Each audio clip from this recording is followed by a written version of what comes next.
ये स्टूडेंट्स देखिए, last lecture में हमने radius of electron, radius of atom and velocity of electron इनके बारे में डिस्कस किया था।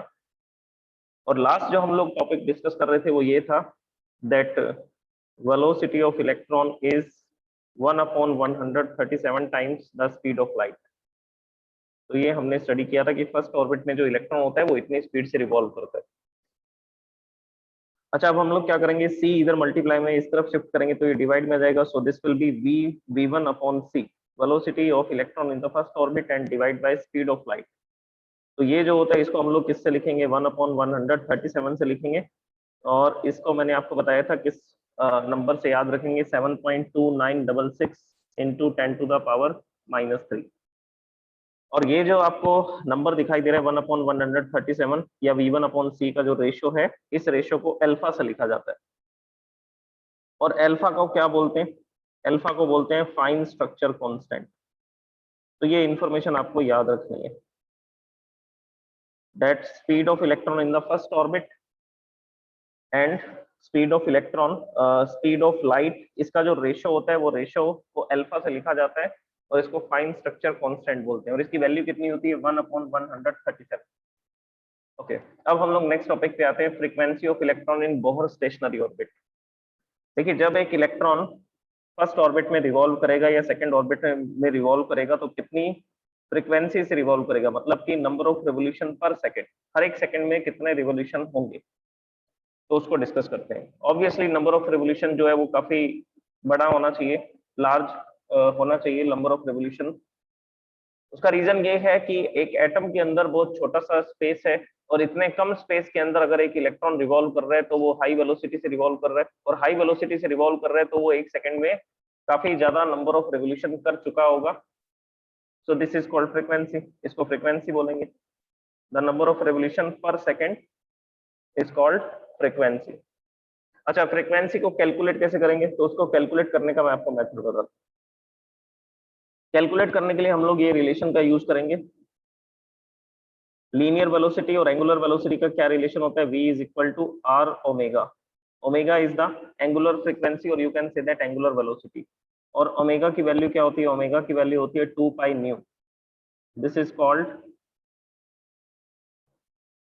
Called angular frequency. इसको एंगुलर फ्रीक्वेंसी, एंगुलर वेलोसिटी बोल सकते हैं। ओके, अब हम लोग nth ऑर्बिट के लिए बात कर रहे हैं। So in the nth orbit the velocity of electron is vn and radius of the nth orbit is rn। तो ये इसका फॉर्मूला बन जाएगा जिसमें हम लोग यहाँ लिखेंगे v is equal to r omega.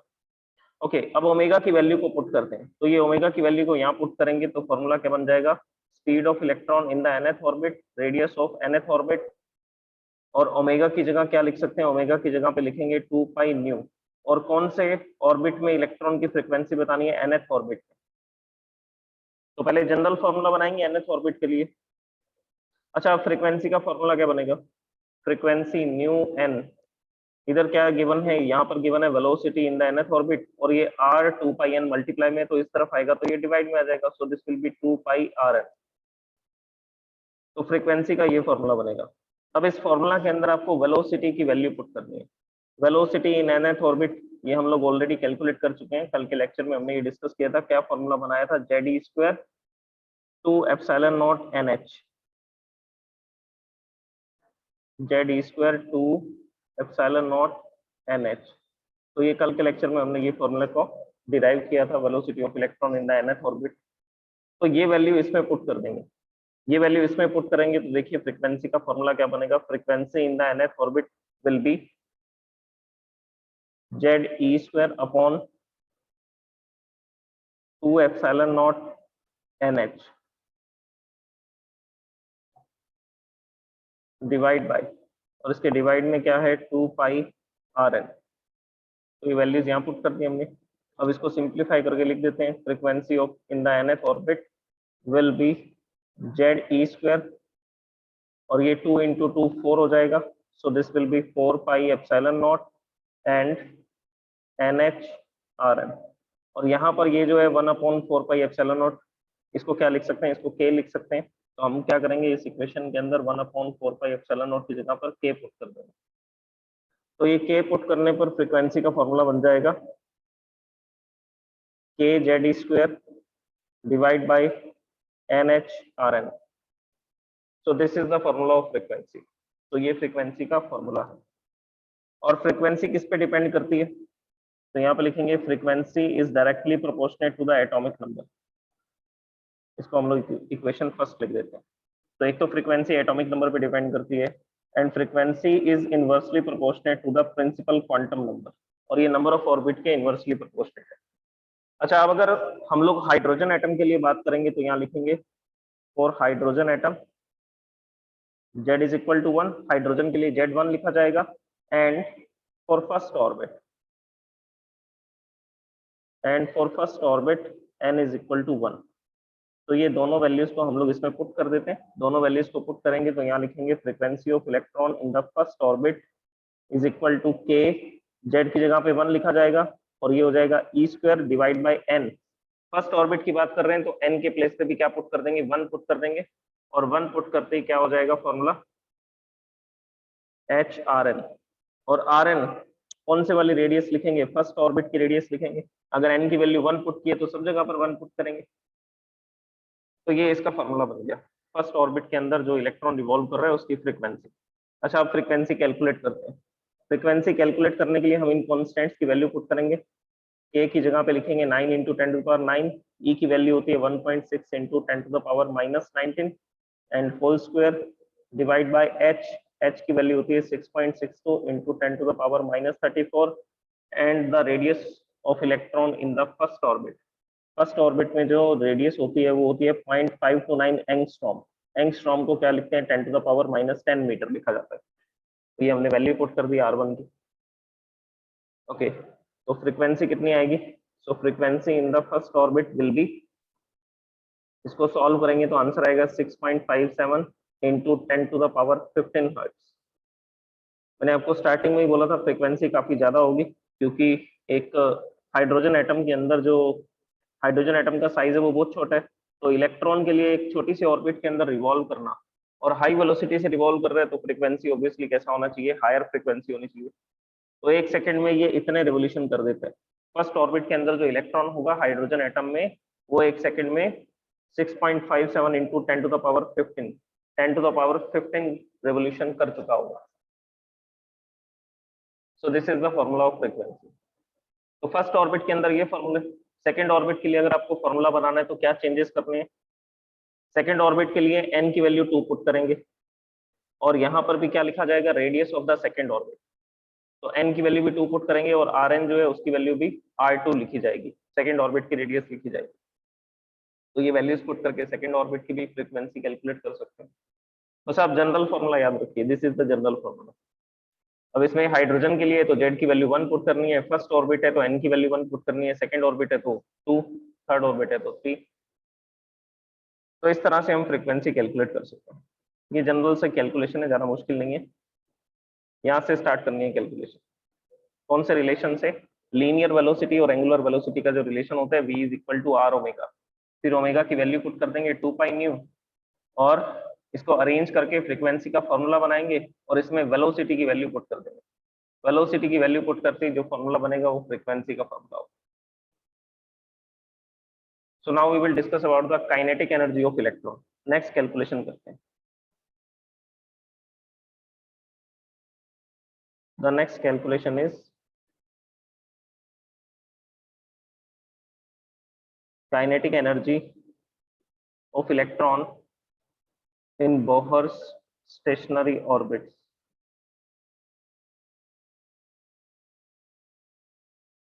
In Bohr's stationary orbits.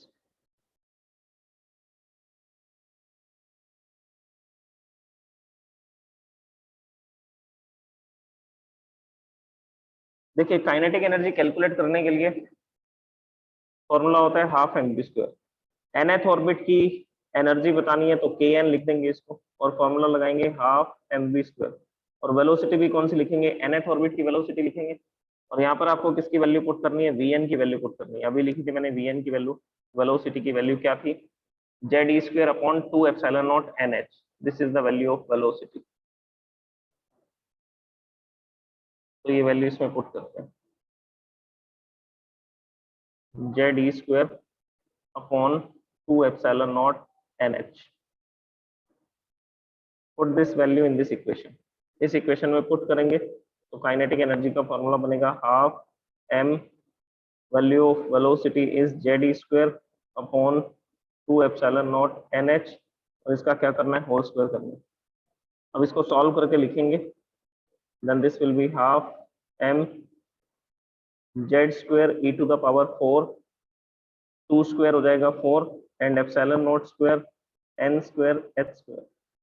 उसको सिंप्लीफाई करके लिख देते हैं, हाफ m का भी मल्टीप्लाई कर देते हैं इसके साथ, हाफ m का मल्टीप्लाई करोगे तो काइनेटिक एनर्जी का फॉर्मूला बनेगा 1/8 m Z square E to the power 4 divide by epsilon nought square. देखो ये 4 इंटू 2 हमने मल्टीप्लाई करके ऑलरेडी इसको 8 लिख दिया है, तो यहाँ पे डिवाइड में क्या रह जाएगा, epsilon nought square n square h square. So this is the formula of kinetic energy, ये काइनेटिक एनर्जी का फॉर्मूला है। ओके, काइनेटिक एनर्जी किस पे डिपेंड करती है, it is directly proportionate to the square of atomic number, atomic number के directly proportionate है square of atomic number के, and kinetic energy is inversely proportionate to the square of principal quantum number, और principal quantum number के inversely proportionate है। So this is kinetic energy. अब इसके बाद हम लोग कैलकुलेट करते हैं पोटेंशियल एनर्जी की। पोटेंशियल एनर्जी की कैलकुलेशन हाइड्रोजन एटम के डायग्राम से दिखते हैं क्या होगी। So next we are going to calculate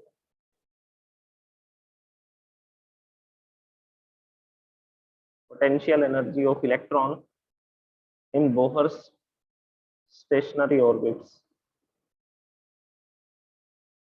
In Bohr's stationary orbits.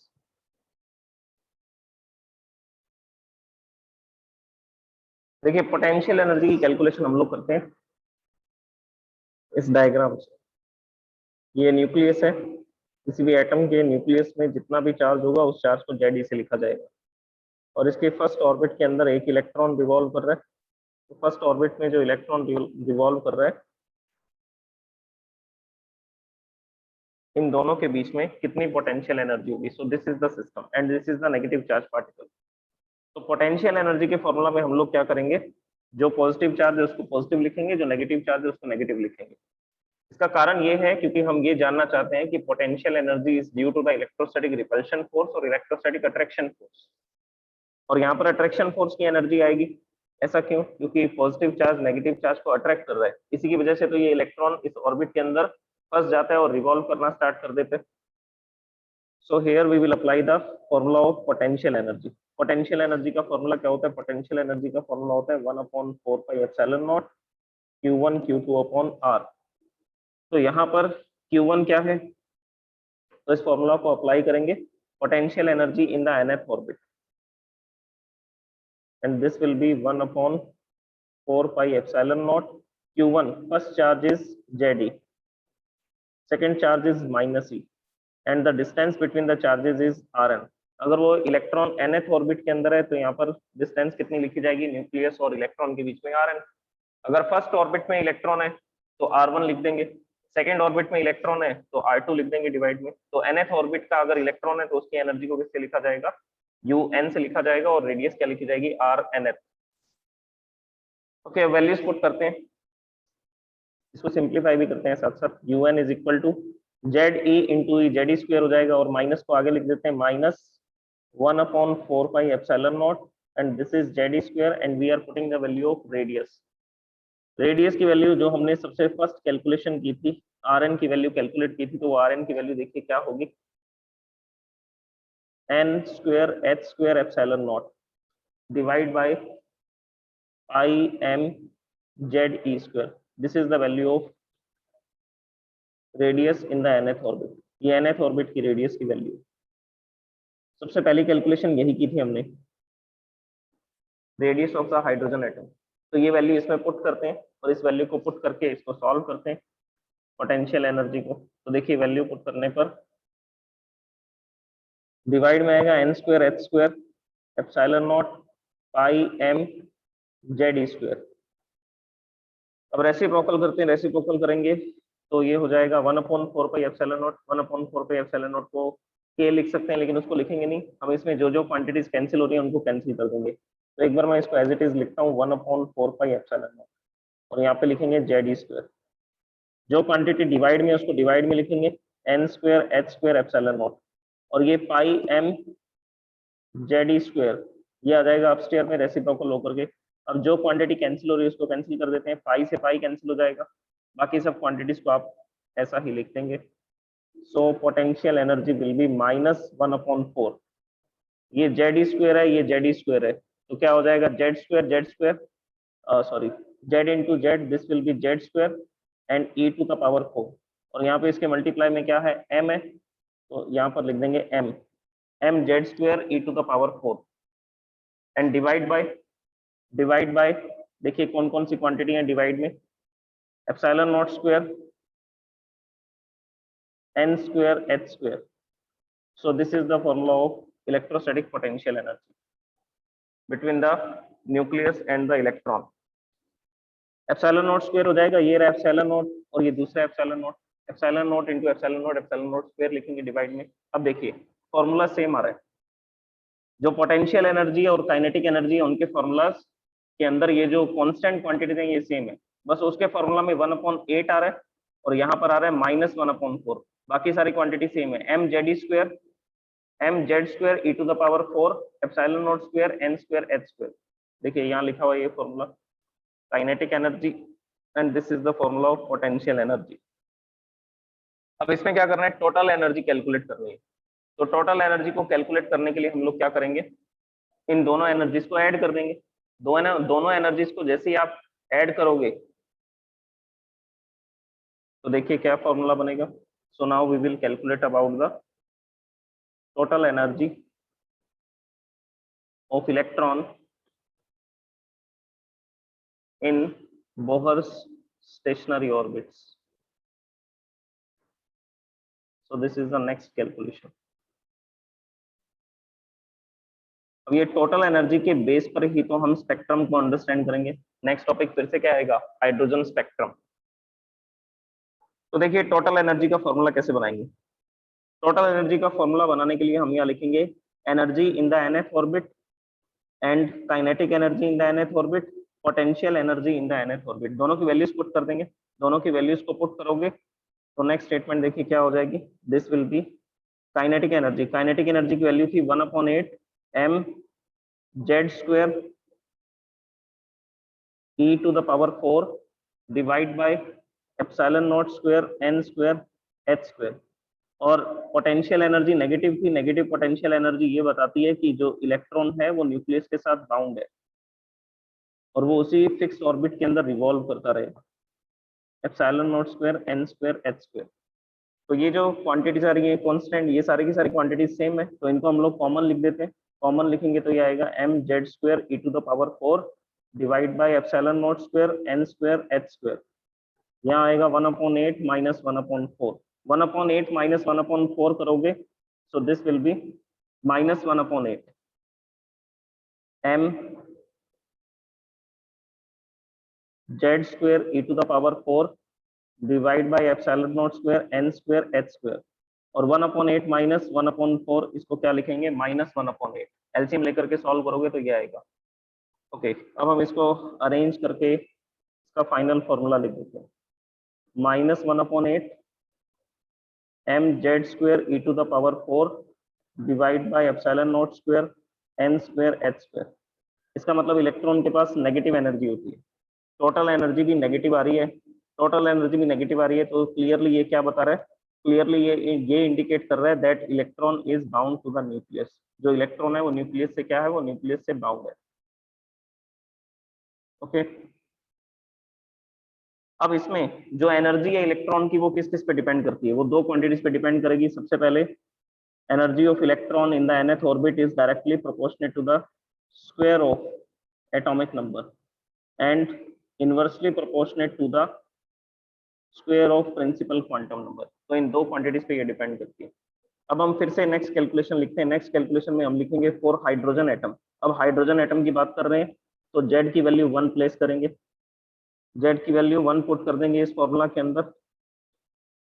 और फर्स्ट ऑर्बिट के लिए, and for the first orbit n की वैल्यू 1 पुट कर देंगे। तो वैल्यूज पुट करते हैं, वैल्यूज पुट करने पर एनर्जी का फॉर्मूला बनेगा -1/8 m e to the power 4, z की वैल्यू 1 आ गई, एप्सिलॉन नॉट स्क्वायर n की वैल्यू भी 1 पुट कर दी और ये फॉर्मूला बन गया।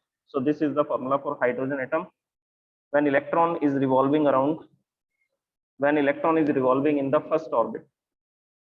ओके, अब इनकी वैल्यूज पुट करते हैं। ये जो भी कांस्टेंट आपको दिखाई दे रहे हैं इन सब की वैल्यूज को पुट करते हैं और इसको सॉल्व करके सिंप्लीफाई करके एनर्जी बताते हैं इलेक्ट्रॉन की। Mass of electron 9.1 into 10 to the power -31, charge of electron 1.6 into 10 to the power -19 और इसकी पावर क्या है 4, whole power 4। Okay, epsilon nought की वैल्यू होती है 8.85 इंटू 10 टू द पावर -12, इसका क्या करना है square. h is the Planck constant 6.62 into 10 to the power -34, इसका स्क्वायर करेंगे। इसको सॉल्व करोगे जब आप इन सारी कैलकुलेशन को, सो दिस विल बी -2.189, 189 या 18 लिख सकते हो, 2 डिजिट तक लिख देते हैं, and 10 to the power -18 joule.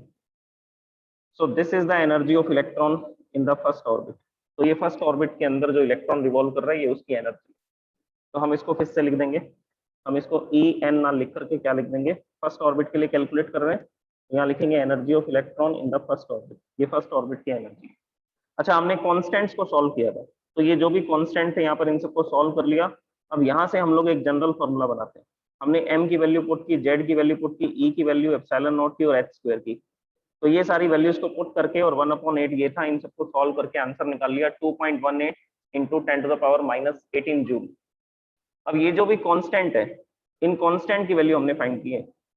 अब हम लोग क्या करते हैं, इस इक्वेशन का यूज करते हैं, दिस इक्वेशन। इस इक्वेशन को मैं ए इक्वेशन लिख देता हूँ और यहाँ लिखेंगे using equation A. Equation A में हमने क्या पढ़ा, इक्वेशन ए में हमने पढ़ा energy of electron in the nth orbit is -1/8 m z square e to the power 4 epsilon nought square n square h square. n square को अलग लिख देते हैं और z की वैल्यू तो 1 ही पुट कर रखी है, हाइड्रोजन एटम की बात कर रहे हैं, z की वैल्यू तो 1 चल रही है फॉर हाइड्रोजन एटम। तो इस z को भी यहाँ से हटा देते हैं, ये z को हमने यहाँ से हटा दिया और जो डिवाइड में n स्क्वायर था वो n स्क्वायर को अलग से लिख देते हैं। So the formula will be, z की जगह 1 पुट कर दिया, h स्क्वायर आएगा और इस पूरे के ब्रैकेट में यहाँ 1/n स्क्वायर लिख देते हैं। अब आपने कौन सी वैल्यू फाइंड की है, तो आंसर है आपने इसका रिजल्ट फाइंड किया, ये वाला रिजल्ट देख लीजिए, यही लिखा हुआ है ऊपर 1/8 m e to the power 4 epsilon nought h square, epsilon nought square h square, और यही नीचे लिख दिया मैंने फॉर्मूला। तो बेसिकली इसकी वैल्यू हमने क्या कैलकुलेट कर रखी है, इसकी वैल्यू हमने कैलकुलेट की है -2.18 इंटू 10 टू द पावर -18 और डिवाइड में क्या आ रहा है, डिवाइड में आ रहा है n स्क्वायर। तो इस पूरे के डिवाइड में क्या लगा देंगे n स्क्वायर, और ये जो एनर्जी आ रही है ये एनर्जी आ रही है जूल में। और इतनी स्मॉल एनर्जीज को हम कभी भी जूल में कैलकुलेट नहीं करते, जूल में नहीं लिखते, हम इसको लिखना पसंद करते हैं इलेक्ट्रॉन वोल्ट में। तो इसको इलेक्ट्रॉन वोल्ट में कन्वर्ट करने के लिए क्या करेंगे, इसको इलेक्ट्रॉन वोल्ट में कन्वर्ट करने के लिए हम इसको डिवाइड कर देंगे, यहाँ n स्क्वायर तो आएगा ही आएगा, इसको डिवाइड कर देंगे 1.6 इंटू 10 टू द पावर -19 से। जैसे ही 1.6 इंटू 10 टू द पावर -19 से डिवाइड करोगे तब आप जूल की जगह पर क्या लिख सकते हो, इलेक्ट्रॉन वोल्ट लिख सकते हो। अब इसको सॉल्व करते हैं, इसको आप सॉल्व करेंगे तो ये कैंसिल होकर के आ जाएगा 1.36, सो दिस इज -1.36 और ये 10 टू द पावर 18 है, ये 10 to the power -19, 10 to the power -19 upstairs में आएगा +19 और +19 -18 कितना रह जाएगा +1, तो यहाँ पे 10 मल्टीप्लाई में रह गया और ये इलेक्ट्रॉन वोल्ट में आ गया, डिवाइड बाय n स्क्वायर। 10 से मल्टीप्लाई भी कर देते हैं, मल्टीप्लाई कर दोगे तो ये आंसर आ जाएगा 13.6 divide by n square electron volt. तो ये एनर्जी आ गई nth ऑर्बिट के अंदर जो इलेक्ट्रॉन होता है उसकी। अब हम लोग इसके बाद क्या डिस्कस करेंगे, इसके बाद हम डिस्कस करेंगे कि फर्स्ट ऑर्बिट में कितनी एनर्जी है, सेकेंड ऑर्बिट में जो इलेक्ट्रॉन रिवॉल्व करेगा उसके पास कितनी एनर्जी है, थर्ड ऑर्बिट में जो इलेक्ट्रॉन रिवॉल्व करेगा उसके पास कितनी एनर्जी है। तो बस आपको किसकी वैल्यू पुट करनी है, n की वैल्यूज पुट करनी है। जब n की वैल्यू 1 लिखोगे तो फर्स्ट ऑर्बिट के अंदर इलेक्ट्रॉन की एनर्जी आ जाएगी, और n की वैल्यू 2 पुट करोगे तो सेकंड ऑर्बिट में जो भी इलेक्ट्रॉन होगा रिवॉल्व कर रहा होगा उसकी एनर्जी हम बता देंगे। और ये सारी एनर्जीज नेगेटिव है, और नेगेटिव एनर्जी आने का मतलब है that electron is bound to the nucleus. Okay, तो हमने एनर्जी के बारे में डिस्कस कर लिया। अब इसके बाद हम बात करते हैं energy level diagram. Energy level diagram भी इसका बनाते हैं, लेकिन डायग्राम बनाने से पहले हम डिफरेंसेस की बात करेंगे कि एनर्जी में क्या डिफरेंस है। फॉर द फर्स्ट ऑर्बिट पहले कैलकुलेशन कर लेते हैं। फॉर फर्स्ट ऑर्बिट के लिए n इज इक्वल टू 1 लिखेंगे, और फर्स्ट ऑर्बिट में जो एनर्जी आएगी उसको E1 से लिखा जाएगा, और ये E1 energy -13.6 divide bye 1 square करोगे तो 1 रह जाएगा, और फर्स्ट ऑर्बिट में जो इलेक्ट्रॉन है उसकी एनर्जी कितनी आएगी -13.6 इलेक्ट्रॉन वोल्ट। अब सेकंड ऑर्बिट के अंदर जो इलेक्ट्रॉन रिवॉल्व कर रहा है उसकी एनर्जी के बारे में डिस्कस करते हैं।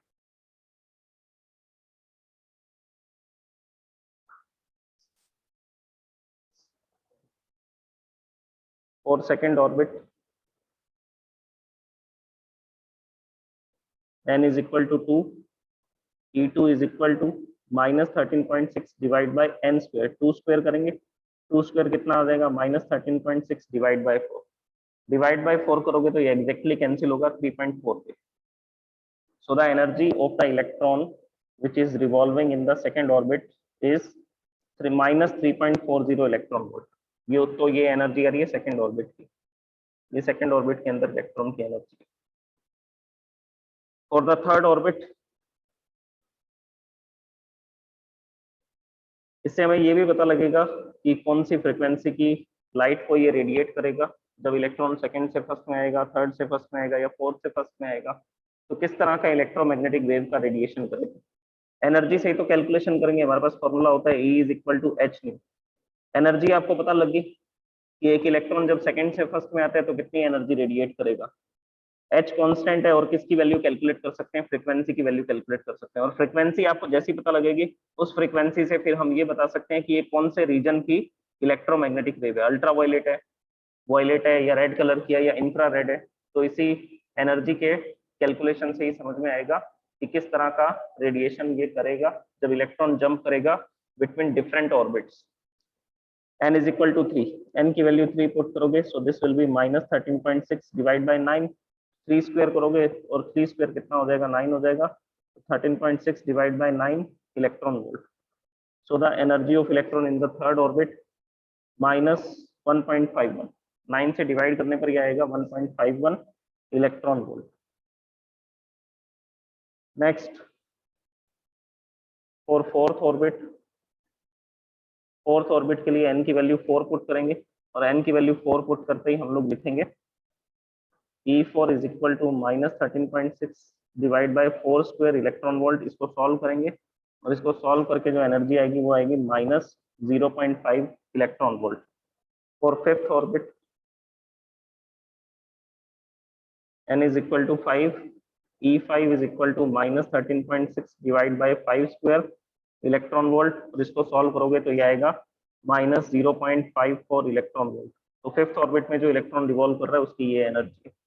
And for the sixth orbit n is equal to 6 and electron in the sixth orbit having energy, divide by 6 square करेंगे and the energy will be -0.37 electron volt. तो यहाँ से क्या समझ में आ रहा है, एनर्जी इंक्रीज हो रही है या डिक्रीज हो रही है। पहले -13.6 थी, फिर 3.40 हो गई, फिर -1.51 होगी, तो आंसर है कि एनर्जी इंक्रीज हो रही है। नेगेटिव वैल्यू अगर डिक्रीज होगी तो इसका मतलब है कि एनर्जी क्या होगी, एनर्जी इंक्रीज होगी। तो पहले एनर्जी -13 थी, फिर -3 होगी, फिर -1 होगी, फिर लास्ट में जाकर के 0 हो जाएगी। तो एक इलेक्ट्रॉन की एनर्जी बढ़ते बढ़ते कितनी हो सकती है, जो मैक्सिमम एनर्जी होगी, जो मैक्सिमम एनर्जी आएगी वो आ जाएगी 0। और मैक्सिमम एनर्जी के 0 आने का क्या मतलब है, मैक्सिमम एनर्जी के 0 आने का मतलब है that electron will be free from the nucleus, it is not bounded to the nucleus. अभी न्यूक्लियस के साथ क्या नहीं है, बाउंडेड नहीं है। तो अगर हम इलेक्ट्रॉन को एनर्जी देते हैं तो वो फर्स्ट से सेकंड ऑर्बिट में, सेकंड से थर्ड में, फोर्थ में, फिफ्थ में, सिक्स्थ में, ऐसा करते करते न्यूक्लियस से दूर जाता जाएगा और उसकी एनर्जी इंक्रीज होती जाएगी और एनर्जी इंक्रीज होते होते जीरो हो जाएगी। और जीरो एनर्जी होने का मतलब है कि इलेक्ट्रॉन जो है अब वो न्यूक्लियस के साथ बाउंड नहीं है। जब तक नेगेटिव एनर्जी है तब तक इलेक्ट्रॉन बाउंड है, और जैसे ही एनर्जी जीरो हुई वो इलेक्ट्रॉन बन गया फ्री इलेक्ट्रॉन। अच्छा, अब एनर्जी डिफरेंसेस कितने हैं? एनर्जी डिफरेंसेस को भी हम लोग बता सकते हैं। तो इन एनर्जीज के बेसिस पे कुछ इंपॉर्टेंट इंफॉर्मेशन भी हम डिस्कस कर सकते हैं। जैसे ये हाइड्रोजन एटम है, ये first orbit, second orbit, third orbit. तो अगर मैं आपको बोलता हूँ कि एक इलेक्ट्रॉन फर्स्ट ऑर्बिट से सेकंड ऑर्बिट में जंप करता है, तो इलेक्ट्रॉन जब फर्स्ट ऑर्बिट से सेकंड ऑर्बिट में जंप करेगा तो जंप करने पर इसको कितनी एनर्जी की रिक्वायरमेंट होगी ताकि ये फर्स्ट ऑर्बिट से सेकंड ऑर्बिट में चला जाए। हम बाहर से जो एनर्जी देंगे इसको हीट की फॉर्म में, लाइट की फॉर्म में या इलेक्ट्रिसिटी की फॉर्म में, किसी भी तरह से हम इस एटम को एनर्जी प्रोवाइड करेंगे, और एनर्जी प्रोवाइड करने पर कितनी एनर्जी मिलेगी कि ये इलेक्ट्रॉन फर्स्ट ऑर्बिट से सेकंड ऑर्बिट में चला जाएगा। जब इलेक्ट्रॉन फर्स्ट ऑर्बिट से सेकंड ऑर्बिट में जंप करेगा, जब इलेक्ट्रॉन फर्स्ट ऑर्बिट से सेकंड ऑर्बिट में जंप करेगा तो उस समय पर ये जो एनर्जी होगी उस एनर्जी को हम बोलेंगे एक्साइटेशन एनर्जी। इसको एक्साइटेशन एनर्जी क्यों बोलेंगे? Because the atom will come into the excited state, क्योंकि एटम कौन सी स्टेट में आ चुका है? एक्साइटेड स्टेट में आ चुका है। अच्छा, एक्साइटेशन एनर्जी कितनी होगी? इन दोनों एनर्जी लेवल के एनर्जी डिफरेंस के बराबर। ये जो फर्स्ट एनर्जी लेवल है और जो सेकंड एनर्जी लेवल है, इन दोनों का डिफरेंस कितना है अभी हमने कैलकुलेट किया। फर्स्ट ऑर्बिट के अंदर इलेक्ट्रॉन की एनर्जी कितनी है? -13.6। सेकंड ऑर्बिट के अंदर इलेक्ट्रॉन की एनर्जी कितनी है? -3.40। तो एनर्जी लेवल का डिफरेंस क्या है? तो हम यहाँ पे कैलकुलेट करेंगे ई इनिशियल माइनस ई फाइनल। तो दोनों एनर्जी लेवल के डिफरेंस के बारे में लिखते हैं। जो इनिशियल एनर्जी स्टेट है, फाइनल माइनस इनिशियल का फॉर्मूला लगाते हैं, फाइनल माइनस इनिशियल। तो फाइनल एनर्जी स्टेट में एनर्जी बढ़ रही है, तो पहले ज्यादा एनर्जी को लिखेंगे, फिर माइनस में लिखेंगे कि पहले एनर्जी कितनी थी? -13.6। तो सेकंड ऑर्बिट में इसके पास कितनी एनर्जी थी? सेकंड ऑर्बिट में इसके पास कितनी एनर्जी होगी और फर्स्ट ऑर्बिट में कितनी एनर्जी होगी? तो इन दोनों एनर्जी लेवल का डिफरेंस निकालेंगे, और इन दोनों एनर्जी लेवल का डिफरेंस कितना आता है? 10.2 इलेक्ट्रॉन वोल्ट। तो इसको हम बोलेंगे first excitation energy. This is called first excitation energy. मतलब कि एक इलेक्ट्रॉन को फर्स्ट ऑर्बिट से सेकंड ऑर्बिट में, फर्स्ट ऑर्बिट से सेकंड ऑर्बिट में शिफ्ट होने के लिए आपको इसको कितनी एनर्जी प्रोवाइड करनी पड़ेगी? 10.2 इलेक्ट्रॉन वोल्ट। तो जब आप इस एटम को 10.2 इलेक्ट्रॉन वोल्ट की एनर्जी प्रोवाइड करोगे तब जाकर के इसकी फर्स्ट ऑर्बिट का इलेक्ट्रॉन सेकंड ऑर्बिट में जंप कर जाएगा।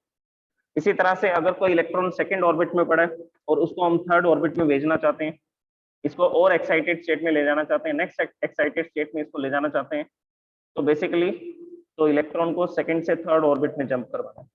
तो इसके लिए आपको और कितनी एनर्जी की जरूरत पड़ेगी? तो यहाँ लिखेंगे energy in the third orbit minus energy in the second orbit. तो थर्ड ऑर्बिट में एनर्जी कितनी है? -1.51। और सेकंड ऑर्बिट में कितनी एनर्जी थी? सेकंड ऑर्बिट में एनर्जी है -3.40। तो इन एनर्जीज को लिखेंगे और इसको सॉल्व करेंगे। सॉल्व करके जो आंसर आएगा दैट विल बी 0.89। तो बेसिकली इतनी एनर्जी जब इसको मिलेगी तब जाकर के इलेक्ट्रॉन जो होगा वो सेकंड ऑर्बिट से थर्ड ऑर्बिट में जंप कर जाएगा। Okay, so this is the second excitation energy. हाँ जी, तो हम लोग बात कर रहे थे सेकंड एक्साइटेशन एनर्जी की, और ये सेकंड एक्साइटेशन एनर्जी को हम लोग इसको कैलकुलेट करेंगे। अच्छा, ये 1.89 आएगा ना, 1.89 इलेक्ट्रॉन वोल्ट। तो जब आप एक इलेक्ट्रॉन को सेकंड ऑर्बिट में से थर्ड ऑर्बिट में जंप करवाना चाहते हैं, मतलब कि इसको सेकंड एक्साइटेड स्टेट में ले जाना चाहते हैं, तो उस समय पे आपको कितनी एनर्जी इसको देनी पड़ेगी? 1.89 इलेक्ट्रॉन वोल्ट।